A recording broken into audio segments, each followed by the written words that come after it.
12 matn. Protecting cultural traditions. Madaniy an'analarni himoya qilish. UNESCO, the United Nations Educational, Scientific and Cultural Organization, wants to protect cultural traditions around the world. UNESCO Birlashgan Millatlar Tashkilotining ta'lim, fan va madaniyat bo'yicha bir maxsus muassasasi xohlaydiki, himoya qilishni madaniy an'analarni dunyo bo'ylab. These traditions include types of dance, music, festivals, cooking and more. Bu an'analar o'z ichiga oladi raqs turlarini, musiqa, festivallar, pishirishni va boshqalar. Every year UNESCO adds more traditions to the list. Har yili UNESCO qo'shadi ko'proq an'analarni ro'yxatga. UNESCO calls these traditions intangible cultural heritage. UNESCO aytadi bu an'analarni intangible, ya'ni nomoddiy madaniy meros. Big Ben is a tangible example of British heritage. You can see it and touch it. Big Ben, ya'ni Angliyadagi soat, moddiy namuna Britaniya merosining. Siz uni ko'ra olasiz va tega olasiz.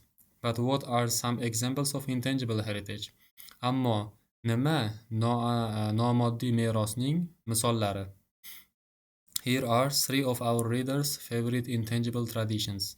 Quyida bizni o'quvchilarimizning 3tasi sevimli nomoddiy an'analari. In Korea, we have a beautiful tradition called this or the Korean round dance. Koreyada bizda ajoyib an'ana bor, shunday nomlanadi yoki Koreya doira raqsi, aylana raqsi. This tradition is 5000 years old. Bu an'ana 5000 yoshda. Under a full moon, women dance in a circle, sing and play games all night. To'lin oy ostida ayollar raqs tushadi doira bo'lib, qo'shiq kuylaydi va tun bo'yi o'yin o'ynashadi. The songs and dances are easy to learn, so everyone can join in. Qo'shiqlar va raqslar oson o'rganishga, shuning uchun hamma qo'shila oladi. Many years ago, people celebrated the harvest with a round dance. Ko'p yillar oldin odamlar nishonlagan hosilni shu aylana raqsi bilan. Today, this tradition brings friends together and it's an important part of Korean culture. Bugun bu an'ana do'stlarni birlashtiradi va u muhim qismi Koreya madaniyatining. Every June there is an oil wrestling festival in Edirne, Turkey. Har iyunda bor yog' kurash festivali Edirne, Turkiyada. The first Turkish oil wrestling festival was almost 650 years ago. Birinchi Turkiya yog'li kurash festivali deyarli 650 yil oldin bo'lgan. It is the oldest wrestling competition in the world. U eng qadimiy kurash musobaqasi dunyodagi.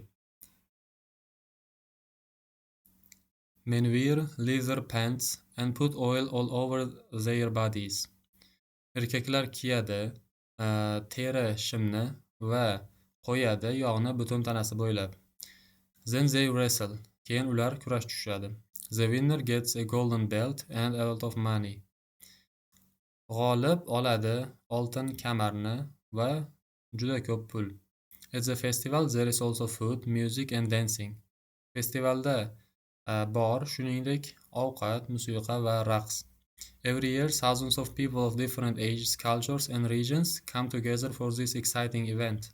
Har yili minglab odamlar har xil yoshdan, madaniyatdan va dindan keladi birga bu ajoyib voqea tadbir uchun.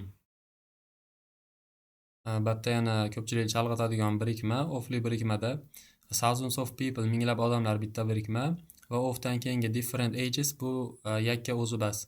Ya'ni different ages, different cultures, different regions deb tushunadigan bo'lsak, keyin ma'no osonroq chiqadi.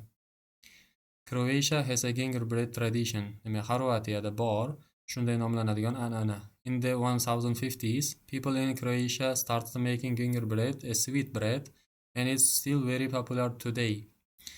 Demak, 1500-yillarda odamlar Xorvatiyadagi boshlagan yasashni, shunday nonni, ya'ni shirin non ekan va u haligacha juda mashhur bugungi kunda. Making gingerbread is not easy, so gingerbread makers need to be very skillful. Bunday nonni tayyorlash oson emas, shuning uchun buni tayyorlovchilarga zarur demak juda qobiliyatli bo'lish. To be very skillful. They make gingerbread in many shapes. Hearts are the most popular. Ular tayyorlashadi bu nonni ko'p shakllarda. Yurak shaklidagisi eng mashhuri. Then they decorate the gingerbread with pictures and words. Keyin ular bezatishadi bu nonni rasmlar va yozuvlar bilan. People often give gingerbread on holidays and for special events such as weddings. Odamlar odatda berishadi bu nonni bayramlarda va maxsus tadbirlarda, misol uchun to'ylarda. Today, gingerbread is an important part of local festivals and other special events. Bugungi kunda bunday non muhim qismi mahalliy festivallarning va boshqa maxsus tadbirlarning. Gingerbread is a beautiful and delicious and it connects Croatian people to their past. Bunday non juda chiroyli va mazali va u bog'laydi xorvatiyalik odamlarni o'zini o'tmishiga.